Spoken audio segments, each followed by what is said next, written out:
Hi friends, welcome to candlesticks decoded. நேற்று நம்ம என்ன பார்த்துருந்தோம் அப்படின்னா, மார்க்கெட் 24,430 to 440 லெவலில் ரிவர்சல் கிடைச்சது அப்படின்னா நம்மளோட டார்கெட்டை 24,510 வரைக்கும் எக்ஸ்பெக்ட் பண்ணலாம் அப்படின்னு நம்ம பார்த்துருந்தோம்.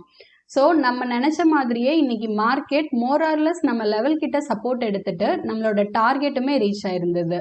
பட் நமக்கு இன்னைக்கு என்ட்ரிக்கான ஆப்பர்ச்சுனிட்டி கிடைக்கல. ஃபர்ஸ்ட் கேண்டில்லே கிட்டத்தட்ட நம்ம லெவல்ல சப்போர்ட் எடுத்துட்டு அதுக்கு அடுத்த கேண்டிலே மோரார்லெஸ் நம்மளோட டார்கெட்டுமே ரீச் ஆயிருந்தது.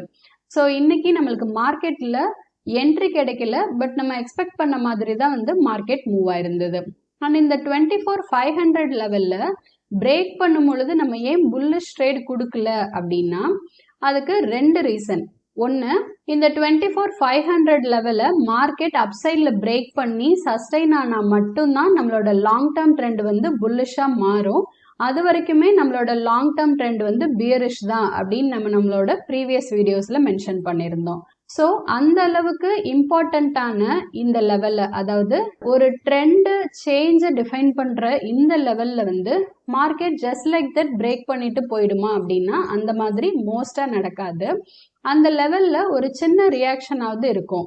ஸோ இது ஒரு ரீசன். இன்னொரு ரீசன் டெய்லி சார்ட்டில் பார்க்கும் பொழுது இந்த இம்பார்ட்டன்ட் லெவல் எப்படி ப்ரைஸ் ரீச் ஆயிருக்கு அப்படின்னா பேரபோலிக்கா, அதாவது கிட்டத்தட்ட 3 நாளாவே கன்சிக்யூட்டிவா புல்லிஷ் கேண்டிலா இந்த லெவல் நம்மளுக்கு ரீச் ஆயிருக்கு. ஸோ இந்த மாதிரி பேரபோலிக்கா ஒரு ரெசிஸ்டன்ஸ் ரீச் ஆகும் பொழுது அந்த லெவல் மோஸ்டா பிரேக் அவுட் ஆகாது. அப்படியே பிரேக் அவுட் ஆனாலுமே ஜென்ரலா அது பிரேக் அவுட் ஃபெயிலியர் ஆகிறதுக்கான சான்சஸ் தான் நிறைய இருக்கு. ஸோ இந்த ரெண்டு ரீசன்னால தான் இந்த 24,500 லெவலுக்கு மேலே நம்ம புல்லிஷ் ட்ரேடுக்கான ஆப்பர்ச்சுனிட்டியை இன்னைக்கு கொடுக்கல. ஓகே ஃப்ரெண்ட்ஸ், இப்போ நாளைக்கான நிஃப்டி அனாலிசிஸ் பற்றி பார்க்கலாம். எஃப்ஐஐஸ் அரௌண்ட் 1,798 crores பை பண்ணியிருக்காங்க. அண்ட் டிஐஐஸ் அரௌண்ட் 900 crores செல் பண்ணியிருக்காங்க.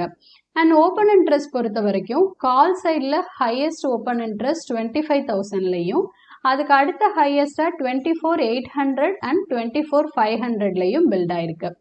அண்ட் புட் சைடில் ஹையஸ்ட் ஓப்பன் இன்ட்ரெஸ்ட் 24,000லையும் அதுக்கு அடுத்த ஹையஸ்டா 23,800லையும் பில்ட் ஆயிருக்கு. ஓகே ஃப்ரெண்ட்ஸ், இப்போ நிஃப்டியில நாளையோட லெவல்ஸ் பத்தி பார்க்கலாம். சப்போஸ் மார்க்கெட் இந்த 24,370ல ஒரு ரிவர்சல் கிடைச்சது அப்படின்னா நம்மளோட டார்கெட்டை 24,460 அண்ட் நம்மளோட அடுத்த டார்கெட்டை 24,530 வரைக்கும் நம்ம எக்ஸ்பெக்ட் பண்ண முடியும். சப்போஸ் மார்க்கெட் நாளைக்கு கேப் அப் ஓப்பன் ஆகி இந்த 24,570க்கு மேலே பிரேக் அவுட் ஆச்சு அப்படின்னா நம்மளோட டார்கெட்டை நம்ம 24,650யும் அதுக்கு அடுத்ததா 24,750 வரைக்கும் நம்மளால எக்ஸ்பெக்ட் பண்ண முடியும். அன்டில் இந்த 24,260 to 280 லெவலுக்கு கீழே மார்க்கெட் பிரேக் ஆகாத வரைக்கும் என்னோட வியூ புல்லிஷாக தான் இருக்கும். நான் பியரிஷ் ட்ரேடுக்கான ஆப்பர்ச்சுனிட்டிஸை பார்க்க மாட்டேன். ஸோ ஒன்ஸ் இந்த 24,260 to 280 லெவலுக்கு கீழே மார்க்கெட் பிரேக் பண்ணதுக்கு அப்புறம் தான் நான் பியரிஷ் ட்ரேடுக்கான ஆப்பர்ச்சுனிட்டிஸே பார்ப்பேன்.